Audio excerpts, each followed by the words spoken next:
तो एक बार फिर से जुड़ गए हैं, थोड़ा सा टेक्निकल प्रॉब्लम। पीक, अभी तक वर्ड मीनिंग जो भी देखा आपने उसको याद करना है आपको। मैंने याद करने का तरीका बता दिया है और आप याद कर लीजिएगा, ठीक है। इसी के साथ इसी चैप्टर की ये वर्ड मीनिंग है, कम से कम हमको लगता है शायद 70 से 80 या फिर उससे भी ज़्यादा, कम नहीं हो सकती लेकिन उससे ज़्यादा हो सकती है। देखते हैं, पीक, पीक मतलब होता है चोटी, जानते हैं ना, चोटी। पंपकिन, पंपकिन मतलब होता है कद्दू, क्या होता है, कद्दू, है ना। वाइन्स, वाइन्स का मतलब होता है लताएं, क्या मतलब होता है, लताएं, है ना, आपको याद रखना है, लताएं। वाइन्स का मतलब होता है लताएं, पंपकिन का मतलब होता है कद्दू। पीक, हाईएस्ट पीक पता की मैंने, पीक, पीक यानी कि चोटी फतेह की, तो वही पीक, पीक मतलब होता है ऊंचाई, और ऊंचाई, पीक, पीक मतलब चोटी, ठीक है। इन ब्लूम, इन ब्लूम मतलब होता है फ्लावरिंग। अब फ्लावरिंग का मतलब क्या होता है, अरे भाई फूलों से खिला हुआ, फूलों से खिला भरा हुआ। आपने देखा है कभी खेती फूलों की, कभी गए हैं इधर उधर, अगर आप अभी नहीं जाने वाला है तो कभी जब जाएंगे तो देखेंगे कि इन ब्लूम यानी फ्लावरिंग, क्या, फ्लावरिंग, है। ये फ्लावरिंग का मतलब होता है कि फूलों, फूलों से भरा हुआ। अच्छा, ट्रेलिंग, ट्रेलिंग का मतलब होता है, ट्रेलिंग, ट्रेलिंग का मतलब होता है, क्या होता है, मूविंग बिहाइंड, बिहाइंड का मतलब पीछे, और मूव मतलब होता है चलना। मूव का मतलब ही क्या होता है, चलना, और बिहाइंड का मतलब पीछे, मूविंग बिहाइंड।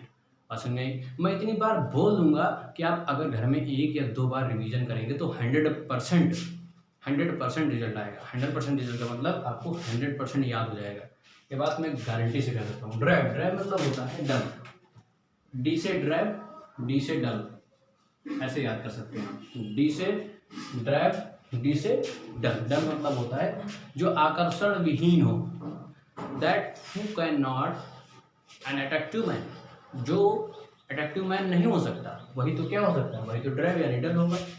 बात समझ में आई, नहीं समझ में आई भाई। ड्राइव का मतलब होता है आकर्षण विहीन, जिसका किसी तरीके से आकर्षण ना हो, यानी किसी भी तरफ आकर्षण ना हो, तो उसे हम कहते हैं ड्राइव। अच्छा, इंटरप्ट, इंटरप्टेड लिखा हुआ है यहाँ पर। इंटरप्ट और इंटरप्टेड क्या है, थर्ड फॉर्म है किसका, वर्ब का थर्ड फॉर्म है। इंटरप्ट मतलब होता है डिस्टर्ब करना, आप मुझे डिस्टर्ब ना करिए, ये क्या है, इंटरप्ट है, ठीक है। डोंट इंटरप्ट मी, ऐसे बोलते हैं ना, डोंट इंटरप्ट मी, तो उसका मतलब होता है डोंट डिस्टर्ब मी, क्या मतलब होता है, डोंट डिस्टर्ब मी। अच्छा, ये भी मैं बताना भूल गया कि ये पीक्ड जो है वो वर्ब की थर्ड फॉर्म है पास में। तो ये इंटरप्टेड, इंटरप्टेड का मतलब होता है डिस्टर्ब,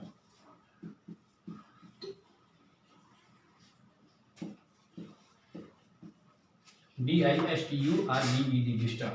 अच्छा, रीड, रीड का मतलब होता है नरकुल, है ना।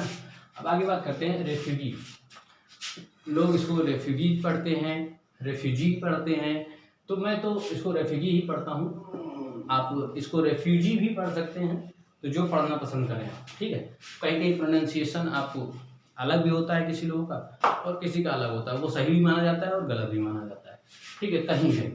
तो रेफ्यूजी मतलब होता है, मैंने कल बताया भी था कि शरणार्थी, इसका मतलब होता है कि कहीं दूसरे देश के लोग किसी दूसरे देश में रहें, यानी अपने, जैसे मैं भारतवासी हूँ, मैं क्या करूँ, जैसे अमेरिका में चला जाऊँ विदाउट एनी सिटीजनशिप, वहाँ की सिटीजनशिप ना लूँ, तो मैं क्या हूँगा, अमेरिका का शरणार्थी हूँगा, क्या हूँगा, अमेरिका का शरणार्थी हूँगा। कौन, मैं हूँ, क्योंकि मैं भारत से अमेरिका गया हूँ। अच्छा, इसी प्रकार अमेरिका से कोई यहाँ आए, वहाँ पर उसको छोड़ दे और यहाँ रहे बिना किसी सिटीजनशिप यानी नागरिकता के, तो उसे हम क्या कहेंगे, शरणार्थी कहेंगे। क्या कहेंगे, शरणार्थी कहेंगे। बस नहीं, वही ये क्यों यूज किया गया, क्योंकि मैंने बताया था कि 90 लाख लोगों ने पाकिस्तान छोड़ा था, किसके वजह से, धार्मिकता के कारण, यानी कि धार्मिकता के कारण, कि कहीं उनके अंदर एक डर था कि कहीं हम मार न डाले जाएं, वो हिंदू हैं, मुस्लिम हैं, जो भी मसला था 1947 में, आपने को पता होगा, जहाँ तक आपने हिस्ट्री में पढ़ा होगा, तो क्या हुआ करता था उसमें, जब अलग हुआ, राष्ट्र बना, अलग राष्ट्र बना पाकिस्तान और हिंदुस्तान, जो कि बाप तो बाप होता है हिंदुस्तान, तो वो अलग बात है, बाप तो बाप ही रहता है। लेकिन जब अलग हुआ 14 जुलाई 1947 को रात को 12 बजे जब अलग हुआ, एक नए राष्ट्र का निर्माण हुआ, हिंदुस्तान जो कि भारत के रूप में उभरा, इंडिया के रूप में उभरा, और पाकिस्तान जो कि एक मुस्लिम राष्ट्र बना, मुस्लिम राष्ट्र ही बना, उसी के आधार ही था उसका कि एक मुस्लिम राष्ट्र बनाना है, जो कि यहाँ पर क्या हुआ करता था, मुस्लिम लीग के अध्यक्ष नवाब सलीमुल्लाह खां और मोहम्मद अली जिन्ना, इन लोगों ने क्या कहा कि भैया हमको मुस्लिम राष्ट्र बनाना है। मुस्लिम ये अलग चर्चा है, लेकिन चलिए अच्छा बता देते हैं। उन्हें मुस्लिम राष्ट्र बनाना था। जब इन्हें मुस्लिम राष्ट्र बनाना था, उनका क्यों बनाना था इसकी भी चर्चा कर लेते हैं। इसकी चर्चा इस वजह से कि जानना जरूरी है, ऐसे जनरल नॉलेज की बात है।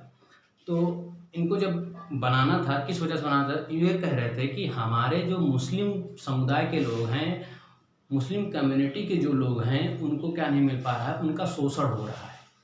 ये हिंदू लोग जो हैं वो क्या कर रहे हैं, उनका शोषण कर रहे हैं। इस वजह से वो क्या कहते थे कि मुझे एक मुस्लिम राष्ट्र चाहिए, अगर मुस्लिम राष्ट्र नहीं चाहिए तो मुझे उस पद पर बिठाइए जहाँ प्रधानमंत्री बैठा है, या जहाँ पर सबसे ज़्यादा वरीयता किसको दी जाए, प्रेफरेंस किसको दी जाए, वो मुस्लिम को दी जाए। ये इनकी मांग थी मोहम्मद अली जिन्ना को, जो कि स्वीकार नहीं किया गया। बाद में अंत में स्वीकार किया गया, तो एक राष्ट्र बना पाकिस्तान। भाषण में क्योंकि एक मुस्लिम राष्ट्र बना, पूछा जाता क्वेश्चन कि कौन सा ऐसा देश है जो एक मुस्लिम राष्ट्र बना, एक धर्म के आधार पर राष्ट्र बना, वो है आपका पाकिस्तान। तो इधर देखते हैं हम लोग। तो रेफ्यूजीज का मतलब बताते बताते कहाँ तक पहुँच गए। रेफ्यूजीज या रेफ्यूजी जो भी आप कहना पसंद करें वही सही है। तो रेफ्यूजी का मतलब होता है शरणार्थी। तो मैंने बता दिया शरणार्थी क्या होता है। अब डिक्रीड का मतलब होता है ऑर्डर्ड। ऑर्डर का मतलब निर्णित हुआ। ऑर्डर मतलब होता है निर्णय लेना। जैसे ऑर्डर, भैया ऑर्डर कर दो अपना। तुम ऑर्डर फोन बात करते हो डायरेक्टली, हेलो आप घर पे शादी है, आपने कैटरिंग को बुलाया, क्या करते हो, उसको ऑर्डर देते हो, हेलो हाँ मुझे ये चाहिए, तो आपने क्या किया, ऑर्डर दिया। वैसे ही ये डिक्रीड मतलब क्या होता है, ऑर्डर करना। फैनेटिसिज्म का मतलब होता है वही जो मैंने बताया कि धार्मिक यानी धर्मांधता, जो धर्म का भय हो, इसे हम कहते हैं फैनेटिसिज्म। ठीक है। अक्यूस्टोम का मतलब होता है किसी चीज की आदत हो जाना। अक्यूस्टोम मतलब होता है किसी चीज की आदत हो जाना। भाषण में इसे हम कहते हैं हैबिचुएटेड। यानी कहते हैं हैबिचुएटेड मतलब आदत बन गई। अच्छा, अब एक्सीड लिखा हुआ। एक्सीड का मतलब होता है किसी चीज का ज्यादा होना। जब भी आपको EX दिखे, EX का मतलब ही क्या होता है, ज्यादा होना। ये रूट वर्ड होते हैं, आपको अभी नहीं समझ में आएगा कि मैं क्या बता रहा हूँ। EX का मतलब होता है ज्यादा। जैसे आपने देखा था क्या, एक्सपेंसेस यानी EX लिखा आपको, और EX यानी फैलना तो ज्यादा। अगर फैला कोई सामान तो वो ज्यादा होगा, तभी तो फैला है। तो एक्सपेंसेस इसका मतलब क्या है, ये ज्यादा होना। EX आपको दिखे, इसका मतलब समझ जाइए कि उसका मतलब क्या है, कहीं ना कहीं ज्यादा जरूर है। वो किसकी बात कर रहा है वो अलग बात है। किसी चीज की ज्यादा होने की बात दर्शाता है क्या, EX। मैंने क्या बोला, मैंने ये बोला कि EX जो होता है, प्रीफिक्स जो होता है, ये क्या करता है, उस वर्ड को बढ़ाने की बात करता है, उसके मीनिंग को बढ़ाने की बात करता है। जैसे एक्सपेंसेस का मतलब होता है फैलना। अब फैलेगा कोई सामान तब जब वो क्या होगा, अब कोई छोटी सी सामान है उसको फैला दीजिए, क्या फैलेगा, नहीं फैलेगा ना। जैसे कोई चावल है, मुट्ठी में चावल, उसको फैलाइए, कितना फैलेगा, थोड़ा सा फैलेगा। लेकिन अभी चावल एक बोरी फैला दीजिए तो फैल जाएगा ना। तो उसी का मतलब एक्सपेंसेस का मतलब होता है अधिक, का मतलब फैलना। और EX का मतलब होता है ज्यादा होना। EX का मतलब क्या होता है, ज्यादा होना। तो एक्सीड का मतलब क्या होता है, ज्यादा होना।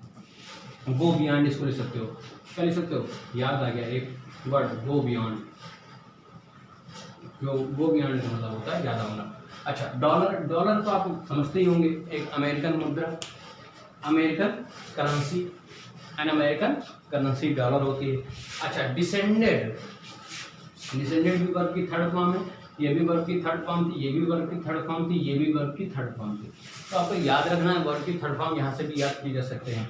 डिसेंडेड का मतलब होता है, क्या मतलब होता है, डिसेंडिंग ऑर्डर पढ़ा है कभी कि नहीं पढ़ा है, तो वो देखो छिपा है यहाँ पे, डिसेंड, ये छिपा है नहीं छिपा है, डिसेंड डिसेंडिंग ऑर्डर यानी कि घटते क्रम। और डिसेंडेड का मतलब होता है केम डाउन, घट जाना। इसका मतलब होता है क्या? Came down, came down. तो ये आज के वर्ड मीनिंग थे। हम लोग कल भी शुरू करेंगे, अगली क्लास में और वर्ड मीनिंग देखेंगे। और याद जरूर करिएगा, मैं ये वर्क होमवर्क करता हूँ कि होमवर्क देता हूँ आप लोगों को, क्या दे रहा हूँ कि इसको याद करिएगा और एक प्रॉपर वे में अपने नोटबुक में लिखिएगा। और व्हाट्सएप ग्रुप जो भी हमारा संस्थान है, संत पथिक इंटर कॉलेज क्लास 12th में अपने अपने नोट्स भेजिएगा, ठीक है।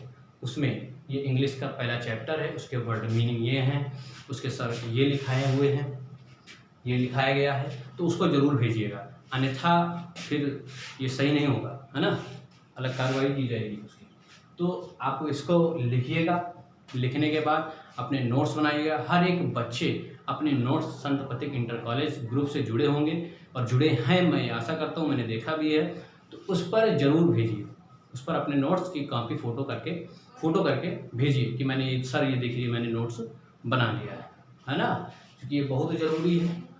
और अभी कुछ ना कुछ दिन बाद जब स्कूल ज़रूर खुलेंगे तो ये सब क्लासेस चल चुकी होंगी कि इसको बार बार नहीं दोहराया जाएगा। इस बात को आप ध्यान कर लीजिए कि इनको बार बार नहीं दोहराया जाएगा। ये आपको पढ़ाया जा रहा है, तो इसके बाद ही जो चालू होगा, स्कूल जब खुलेगा तो उसके आगे से पढ़ाया जाएगा। यानी ये जो पढ़ा दिया गया है तो इसके बाद इसके आगे वाले चैप्टर्स पढ़ाए। मान लीजिए कल स्कूल खुल गया, मान लीजिए कल सरकार ने ऑर्डर दिया आज शाम को रात में 11 बजे, कुछ कहा तो जा नहीं सकता। आज रात को 8 बजे नरेंद्र मोदी साहब आए, शिक्षा मंत्री साहब आए, यूपी के चीफ मिनिस्टर साहब आए, शिक्षा मंत्री साहब आए। उन्होंने कहा आज मैं ये घोषणा करता हूँ कि कल सुबह 5 बजे से स्कूल खुलेंगे और 11 बजे बंद हो जाएंगे। मान लीजिए, तो आप क्या करेंगे? क्या मैं इसको फिर से पढ़ाऊँगा? नहीं, इसी के आगे से कंटिन्यू होगा, है ना, बात समझ में।